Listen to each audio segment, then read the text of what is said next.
Hi guys, this is Aparajita from evidyarthi.in। उम्मीद है आप सब बिल्कुल अच्छे हो and you all are doing great. So guys, हमने आपका चैप्टर नंबर 6 पॉलिटिकल पार्टीज आपकी सिविक्स की बुक से पूरा का पूरा हमने कर लिया था। सारे टॉपिक्स हो चुके हैं, अगर आपने नहीं देखा आप जाके देख सकते हो।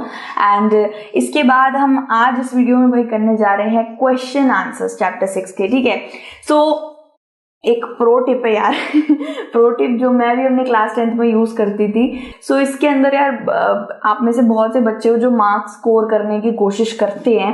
एंड प्रो टिप यही है गाइस कि आप चैप्टर्स को अच्छी तरीके से पढ़ो, इंट्रोडक्शन से लेकर लास्ट तक के सारे टॉपिक अच्छे से आप पढ़ो। साथ ही साथ ये क्वेश्चन आंसर्स को जरूर प्रैक्टिस करो, क्योंकि 60% क्वेश्चन आंसर्स एनसीईआरटी की बुक से ही लिए जाते हैं, बाकी 40% अलग से बना चढ़ा के दे दिए जाते हैं, बट 60% होल बुक से ही आते हैं। एंड मतलब बुक से आते हैं मतलब इन्हीं क्वेश्चन से आते हैं। ठीक है, सो ये जो फर्स्ट पार्ट है, इस फर्स्ट पार्ट के अंदर हम 3 क्वेश्चंस करेंगे जो काफी बड़े बड़े हैं, because they are the most important one. और इसके बाद वाले जो है हम दूसरे पार्ट में करेंगे। ठीक है, तो यार शुरुआत करते हैं, किस बात की देरी है भाई। क्वेश्चन नंबर 1 है हमारा guys, state the various function political parties performed in a democracy. तो पॉलिटिकल पार्टीज के बारे में यार सारे टॉपिक्स आप पढ़ लोगे, उसके बाद ये करोगे तो ज्यादा बेटर रहेगा, आप अच्छे से आंसर कर पाओगे। तो यहाँ पे बोला है पॉलिटिकल पार्टीज के फंक्शन बताने हैं आपको। बेसिकली पॉलिटिकल पार्टीज के जितनी भी चीजें उसके अंदर इन्वॉल्व रहती है सब बता देनी है। ठीक है, सो गाइज इसका आंसर कैसे होगा, सबसे पहले तो आप क्वेश्चन से ही एक लाइन उठा लीजिए कि वेरियस फंक्शंस मतलब perform by a political party in democracy are, इस तरीके से। ठीक है, कोलोन वगैरह कुछ भी आपको डालना है आप डाल सकते हो। ठीक है, डॉट एंड यू डैश डालते हैं हम इस तरीके से।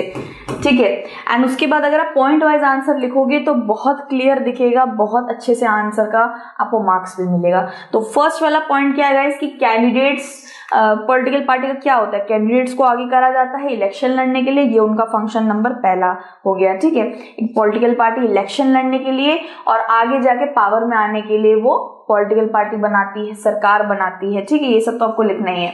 उसके बाद क्या है गाइज, आपको सब लिखना है गाइज कि जिस कैंडिडेट को चूज करा जाता है वो आगे जाके इलेक्शन लड़ता है। इसमें 3 मुख्य किरदार होते हैं, लीडर होता है, मेंबर्स होते हैं और फॉलोअर्स होते हैं, ये सब आपको लिख देना है। फिर फंक्शन नंबर 2 आएगा, parties put forward different policies and programmes. Parties क्या करती हैं, पॉलिटिकल पार्टीज का सबका अलग अलग उद्देश्य, अलग अलग आइडियोलॉजी होता है। या तो कोई किसानों के लिए लड़ रहा है, या तो कोई अपना जो झंडा है वो एक तरीके से बहुजन समाज के लिए बना लेता है। कोई जब सरकार बनाएगा तो वो उनका उद्देश्य रहेगा पानी की समस्या को ठीक करना, कोई चाहता है एजुकेशन सिस्टम को ठीक करना, कोई पार्टी चाहती है कि हम कंप्यूटर्स लेकर आएंगे। तो सबकी अलग अलग पॉलिसीज होती है, प्रोग्राम होता है, सब कुछ अलग अलग तरीके से वो लोग आइडियोलॉजीज रखते हैं वोटर्स के लिए। भाई किसी भी वोटर को अगर लगेगा कि मेरी पानी की समस्या, तो वो पानी की समस्या वाले पॉलिटिकल पार्टी को वोट देगा। इस तरीके से सबकी अलग अलग आइडियोलॉजीज होती है ना। हर पॉलिटिकल पार्टी का सिंबल, नाम सब कुछ सेम थोड़ी ना होता है, सब अलग अलग होते हैं। ठीक है, उसके बाद आप नीचे 3rd पॉइंट लिखेंगे कि पार्टीज बहुत इंपॉर्टेंट रोल प्ले करती हैं लॉ यानी कि कानून बनाने में। गाइज हमें लगता है जब भी कोई कानून बन रहा होता है तो वो ऐसे ही बन के छप के आगे आ जाता है, लेकिन ऐसा नहीं होता। हमारे देश में जब कोई भी कानून, लॉ, बिल, एक्ट कुछ भी पास हो रहा होता है तो उससे पहले सारे राजनीतिक पार्टीज में जितने भी लोग होते हैं, या तो वो एमपी होते हैं, एमएलए होते हैं, है ना, तो ये सब लोग लेजिस्लेटिव असेंबली का हिस्सा होते हैं, स्टेट असेंबली का, पार्लियामेंट सांसद का हिस्सा होते हैं। तो जब भी कोई सरकार बनाने, जिस पार्टी ने सरकार बना रखी है ना, उसको क्या कहते हैं, रूलिंग पार्टी कहते हैं। जो सरकार बनी हुई है अभी, जैसे बीजेपी अभी सरकार बना के बैठी है तो उसको रूलिंग पार्टी बोला जाएगा। ठीक है, बाकी लोगों को ऑपोजिशन बोला जाएगा। ठीक है, सो गाइस जब भी कोई सरकार कोई भी नया कदम उठाने जा रही होती है, कुछ नया ला रही होती है, तो उसके ऊपर सब लोग वाद विवाद, डिबेट, डिस्कशन करते हैं। और ये लॉ वो बनाने के वक्त पे ये लोग का काफी बड़ा रोल रहता है, क्योंकि ये लॉ सही है नहीं है, जनता के लिए सही है या नहीं है, सब कुछ ये अपना डिबेट डिस्कशन करते हैं। तो ये बहुत अच्छी बात है कि लॉ बनने से पहले उसका सब कुछ चेक एंड बैलेंस होता है। तो ये पॉलिटिकल पार्टीज का बहुत अच्छा रोल रहता है कानून बनाने में, लेजिस्लेचर में। ठीक है, पॉइंट नंबर 4 आप क्या लिखोगे, पार्टीज गवर्नमेंट बनाती हैं। बात बिल्कुल सही है। पार्टीज, अलग अलग पार्टीज जितनी भी हैं, आगे जाके भाई जो जीतेगा वही तो जाके सरकार बनाएगा। तो अगर ये पार्टीज ही नहीं रहेंगी तो गवर्नमेंट कैसे बनेगी भाई, ठीक है। और फिर क्या होता है गाइज, ये इस पार्टी के अंदर जो लोग होते हैं उनको लीडर बनाया जाता है, उनको अलग अलग ट्रेनिंग दी जाती है मिनिस्टर बनने की, है ना। जैसे फॉर एग्जाम्पल गाइज बीजेपी अभी तो 2023 में बीजेपी भाई चल रही है ना।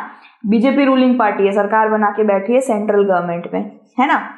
तो यार आपने देखा होगा कि बीजेपी के बहुत सारे पार्टी के मिनिस्टर्स अलग अलग पोर्टफोलियो पे हैं। जैसे अमित शाह जी होम मिनिस्टर है, फाइनेंस मिनिस्टर, डिफेंस मिनिस्टर, सब उन्हीं की पार्टी से बने हुए हैं। निर्मला सीतारमण जी, राजनाथ सिंह, है ना। तो ये सब उन्हीं की पार्टी से बने हुए हैं। तो इन मिनिस्टर्स को भी ट्रेन करा जाता है। बीजेपी जैसे जीती तो उनकी पार्टी के बहुत सारे मिनिस्टर्स को भी ट्रेन करा गया कि ये उपाधि ले लीजिए। तो इस तरीके से होता है, जो भी पार्टी जीतती है उसी के मिनिस्टर्स, उसी के अंदर से बहुत सारे मिनिस्टर अलग अलग मिनिस्ट्रीज में चले जाते हैं, है ना। पार्टीज, फिर फिफ्थ पॉइंट क्या है, पार्टीज जो लूज करती है उनको ऑपोजिशन बोला जाता है, जो जीतती है उसको रूलिंग पार्टी बोला जाता है। मतलब आपको पॉलिटिकल पार्टी से रिलेटेड जितनी भी चीजें पता है आप यहाँ पे इसको लिख दीजिएगा, ठीक है। पार्टीज, फिर क्या बताया, पार्टी शेप क्या करती है, पब्लिक ओपिनियन शेप करती है। एक सरकारी ऑफिसर से ज्यादा हम एक एमएलए या एमपी से जुड़े होते हैं, सच में। मतलब एक गवर्नमेंट ऑफिसर ले लीजिए, आईएएस आईपीएस कुछ भी ले लीजिए, वो अपना थाने में बैठा होगा, अपना अफसर में बैठा होगा, अफसर बन के ऑफिस में बैठा होगा, हम वहां तक नहीं पहुंच पाएंगे। लेकिन एक एमएलए, एमपी, पार्षद जो भी हमारे एरिया का है, उसके घर तक जा सकते हैं। तो पब्लिक का ओपिनियन ये पार्टीज बहुत अच्छे से समझती हैं, जानती है, आम आदमी को पहचानती है, उनकी दिक्कतों को समझ पाती है।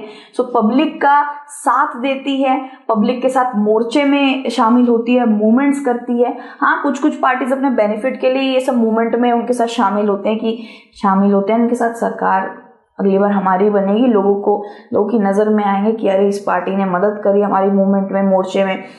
तो मतलब बेनिफिट भी होता है अलग से, लेकिन हाँ वो पब्लिक के साथ बहुत जुड़ी रहती है एक पॉलिटिकल पार्टी। जैसे मेरे कॉलोनी में देखा जाए तो मेरे कॉलोनी में मेरी पार्षद या जो भी कहते हैं, वैशाली के जो भी एरिया को संभालने वाली हैं, इलेक्शन लड़ी हैं, वो मेरे ही कॉलोनी के अंदर रहती हैं। तो कोई भी दिक्कत होती है ना छोटी मोटी, लोग उनके पास जाते हैं, बिल्कुल फ्रीली जाते हैं।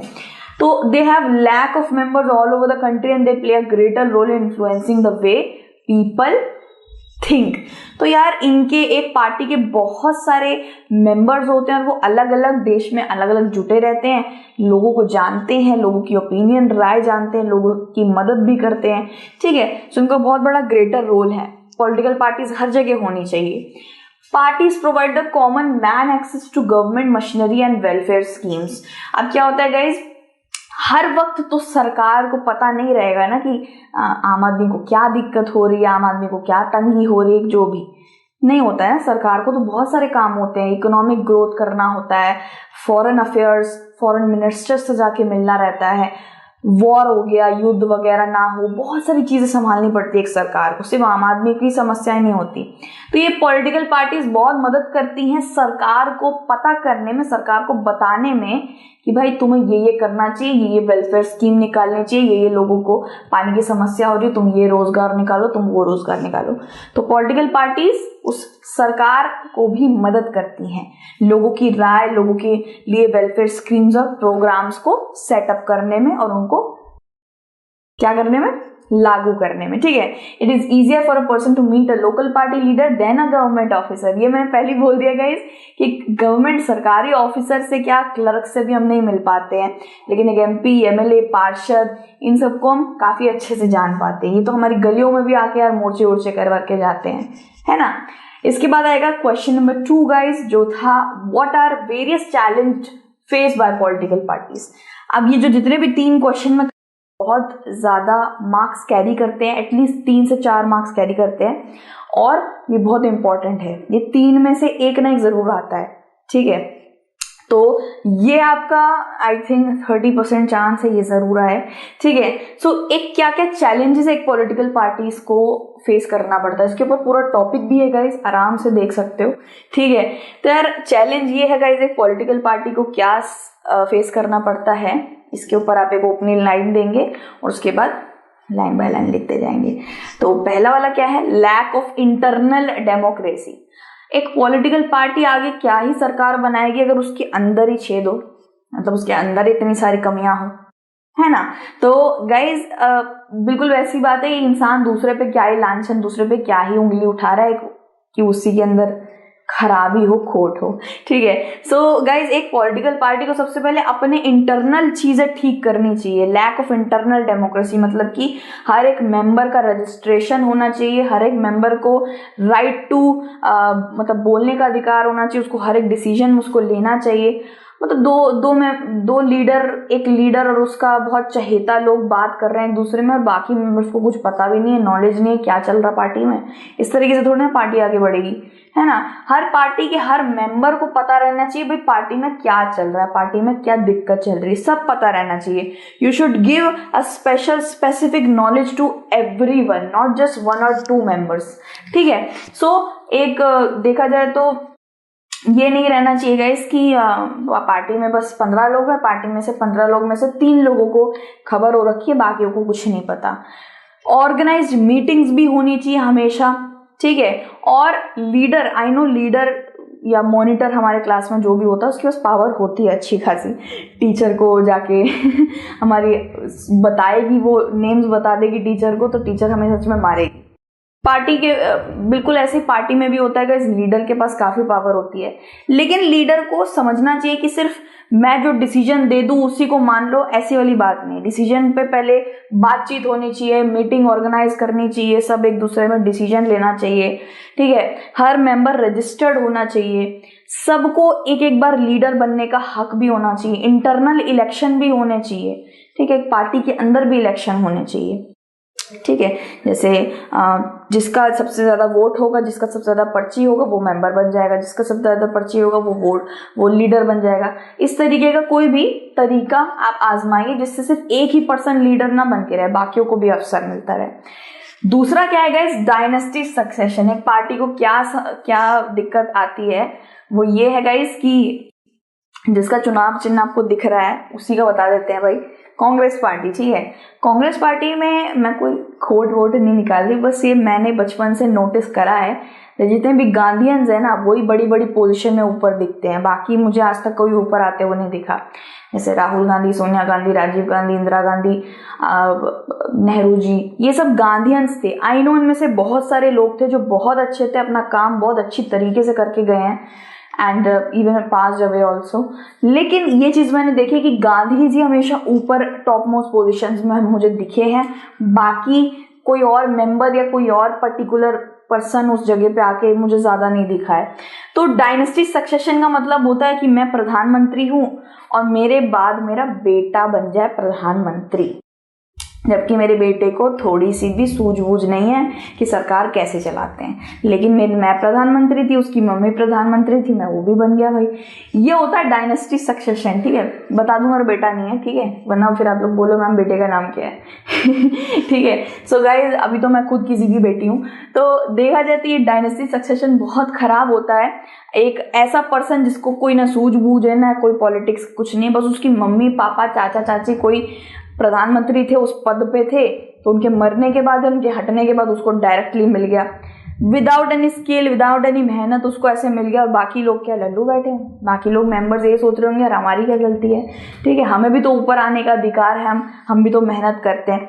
सो ये बहुत ही ज्यादा बैड है एक पॉलिटिकल पार्टी के लिए भी और एक डेमोक्रेसी के लिए भी, ठीक है, कि पोजीशन ऊपर की बहुत ज्यादा पावरफुल पोजीशन सिर्फ पावरफुल वो लोग ही लेके बैठे हैं और उनके बच्चे फिर उनके बच्चे ले लेके बैठ रहे हैं, आगे जो नीचे मेंबर्स हैं उनको आने की जगह ही नहीं मिल रही है भाई उसके अंदर। It's very bad for democracy and लोग ऊपर आने की कोशिश करते हैं पर आ नहीं पाते हैं, उनको वो पद्धति मिल ही नहीं पा रही है बिकॉज मम्मी के पापा के दादा के पापा के बच्चे ऐसे करके ही उसी पोजीशन पे आए जा रहे हैं, ठीक है। सफिशिएंट एक्सपीरियंस भी नहीं होता है लोगों को स्किल भी नहीं होता है, फिर भी उसको वो पद्धति मिल गई जस्ट बिकॉज उसकी मम्मी या पापा उस पद्धति पे थे। तो ये बिल्कुल नहीं होना चाहिए। आपको वो पावर या पोजीशन तभी मिलनी चाहिए when you are eligible for it, when you are मेहनती फॉर इट एंड आपने स्किल करा है भाई, स्किल अच्छा खासा है आपके पास, तभी। नॉट बिकॉज आपके मम्मी पापा उसमें पद्धति पर थे। ये बदलनी चाहिए। ये चैलेंज बहुत आता है पॉलिटिकल पार्टीज को, बहुत सी पॉलिटिकल पार्टीज को चुप्पी धारे बैठना पड़ता है, ये उनको बहुत सहना पड़ता है। इसके बाद आता है guys, parties require money to win election, money and muscle power. ये चैलेंज, एक और चैलेंज, थर्ड चैलेंज है एक पॉलिटिकल पार्टी के लिए। कैसे गाइस? एक पॉलिटिकल पार्टी इलेक्शन जीतने के लिए शॉर्टकट्स आजमाती है। कैसे आजमाती है भाई? जैसे कोई मेंबर है, समझ लीजिए मैं एक पॉलिटिकल, जेएसपी पॉलिटिकल पार्टी का नाम है मेरा, मैं मेंबर हूँ, मुझे कुछ नहीं पता, मुझे पॉलिटिक्स भी नहीं आती, स्किल भी नहीं आता, कुछ नहीं है मेरे पास, एक्सपीरियंस भी नहीं है, लेकिन मेरे पास पैसा बहुत है तो मैंने क्या करा, मैंने लीडर के पास जाके मैंने बोला यार 30 करोड़ दे दूंगी, मुझे टिकट दे दो इलेक्शन लड़ने की। उसने मुझे दे दिया, मैं टिकट मिल गई मुझे, मैं इलेक्शन में खड़ी हो गई, हीरो बन गई। क्यों? क्योंकि मेरे पास पैसा था। ठीक है, अब ऐसा भी बहुत सारे लोग करते हैं कि इलेक्शन की टिकट जीतने के लिए लोग पैसे खिलाते हैं, लोग पावर दिखाते हैं। ठीक है, कुछ कुछ पॉलिटिकल पार्टीज तो क्रिमिनल्स को भी सपोर्ट करती है, उनको भी इलेक्शन की टिकट दे देती है कि भाई तुम इलेक्शन की टिकट लड़ लो। अब या तो लोग उसके डर से उसको वोट दे देंगे या उस बंदे के पास पैसे बहुत होंगे खिलाने के लिए।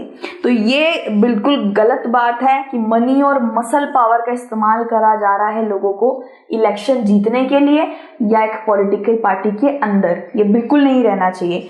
सबको अपने स्किल, अपने एक्सपीरियंस से ऊपर आना चाहिए। कुछ कुछ बिजनेस पर्सन्स भी होते हैं, बड़े बड़े बिजनेस पार्टीज भी होती हैं जो इन पॉलिटिकल पार्टीज को इन्फ्लुएंस करती है, इन पॉलिटिकल पार्टीज को कंट्रोल कर रही होती है अपने पैसों से। समझ लीजिए मेरी एक कंपनी है, पेस्टिसाइड प्लांट है मेरा, मैं बहुत बड़ा बिजनेस पर्सन हूँ भाई। तो मैंने क्या करा, मैंने एक पॉलिटिकल पार्टी जब सरकार बना के बैठी हुई है ना, समझ लीजिए एक पार्टी सरकार बना के बैठी हुई है, उस सरकार ने मेरा पेस्टिसाइड प्लांट बंद करवा दिया। ठीक है, बंद करवा दिया। अब मैंने क्या करा, मैंने उसके विरोधी दल या विरोधी विपक्षी दलों को पैसे दिए और बोला इनके लिए बहुत गंदी गंदी बातें बोलो, इनको बहुत बुरा बुरा बोलो, फालतू की मोर्चे निकालो, ये करो। ये नहीं होना चाहिए। ठीक है, पॉलिटिकल पार्टी को कोई पैसे खिला दे और फिर वो उनके इशारों पे नाच रही है और वो सरकार के लिए कुछ भी बकवास कर रही है कि या किसी और के लिए कुछ कर रही है, किसी आम आदमी के लिए कर रही है, ये नहीं होना चाहिए। ठीक है, तो मनी और मसल पावर किसी भी तरीके से नहीं होना चाहिए। ये सब मैंने आपको पढ़ के बता दिया गाइस, क्रिमिनल्स वगैरह का। ठीक है, अब गाइस आता है फोर्थ वाला, वो है there is a convergence of ideology. Fourth वाला है आपका मीनिंगफुल वॉइस। हमको आजकल अलग अलग आइडियोलॉजी मिलती नहीं है, मतलब सारी की सारी समझ लीजिए 15 पार्टियां हैं। ठीक है, 15 की 15 पार्टियां एक ही तरीके की आइडियोलॉजी लेके बैठी हैं। पानी की समस्या, पानी की समस्या, पानी की समस्या, पानी की समस्या, मतलब कुछ अलग अलग नहीं है। मैं एक आम आदमी हूं और मैं उसी को वोट दूंगी जो मेरी समस्या के लिए लड़ रहा है। ठीक है, लेकिन सब एक ही तरीके की कॉपी करे जा रहे हैं, सबकी सोच एक ही तरीके की हो गई, कुछ डिफरेंट कुछ दिख नहीं रहा है।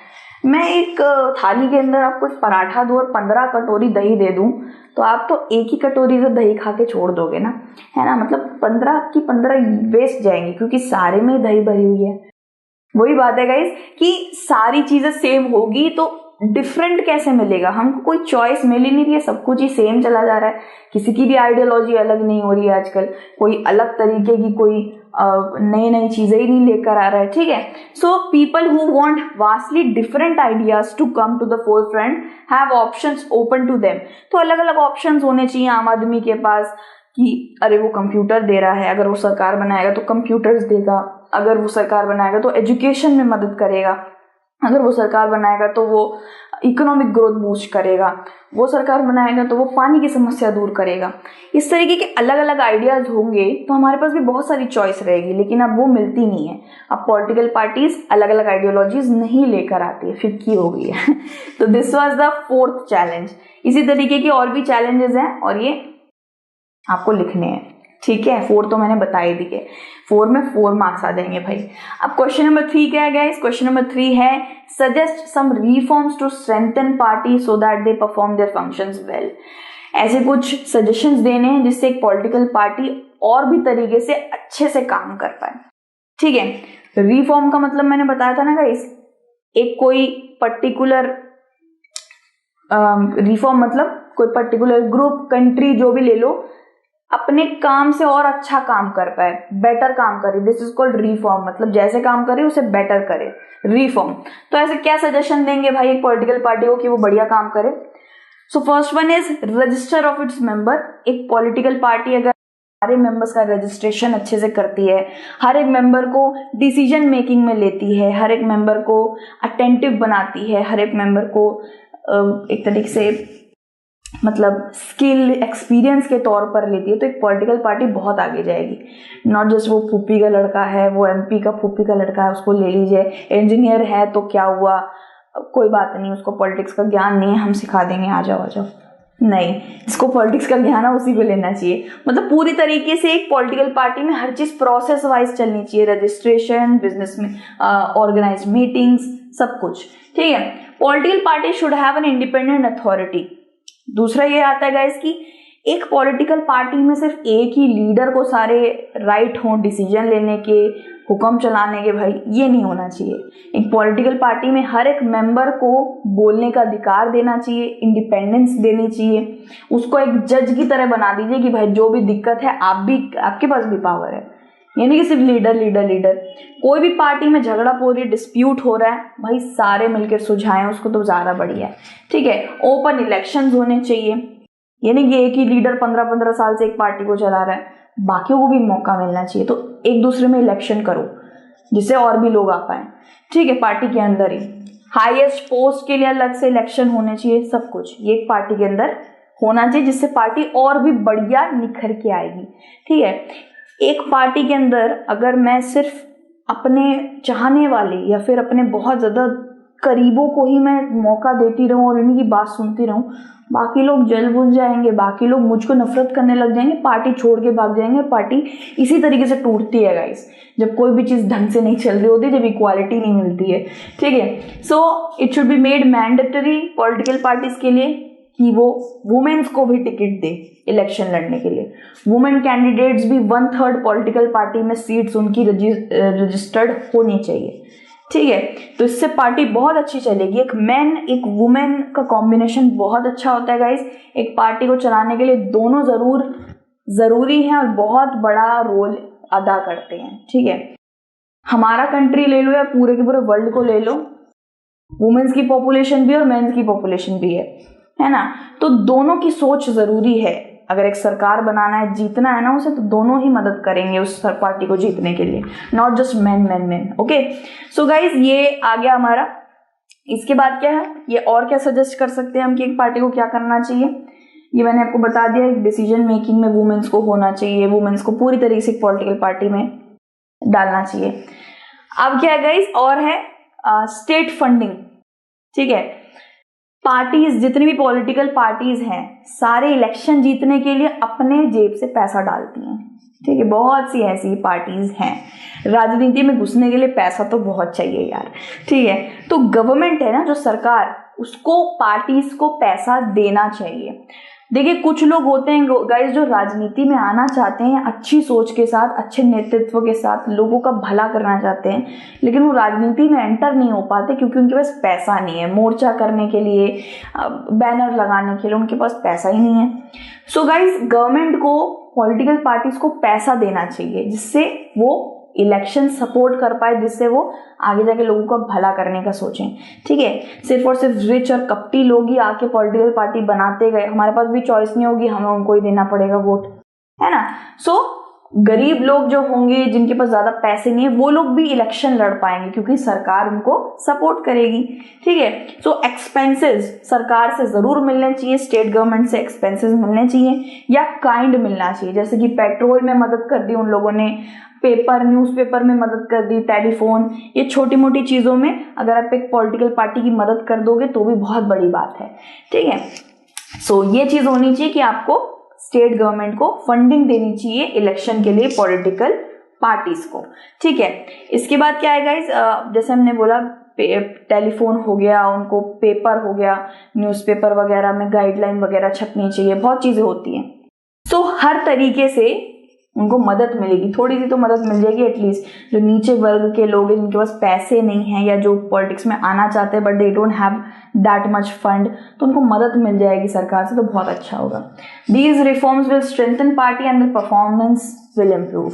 तो ये कुछ चीज़ें हैं जिससे एक पार्टी स्ट्रेंथ हो सकती है, अच्छा कर सकती है और भी बेटर हो सकती है, हमारे पास भी अच्छी चॉइस आ सकती है। ठीक है, सो इसके बाद है guys question number 4, what is political party. अब क्वेश्चन नंबर 4 से लेके बाकी लास्ट तक ये बहुत छोटे छोटे क्वेश्चंस हैं। जो मेन क्वेश्चंस थे वो मैंने अभी करवा दिए, 3 क्वेश्चन बहुत मेन थे, बहुत प्रोमिनेंट थे और बहुत मार्क्स कैरी भी करते थे।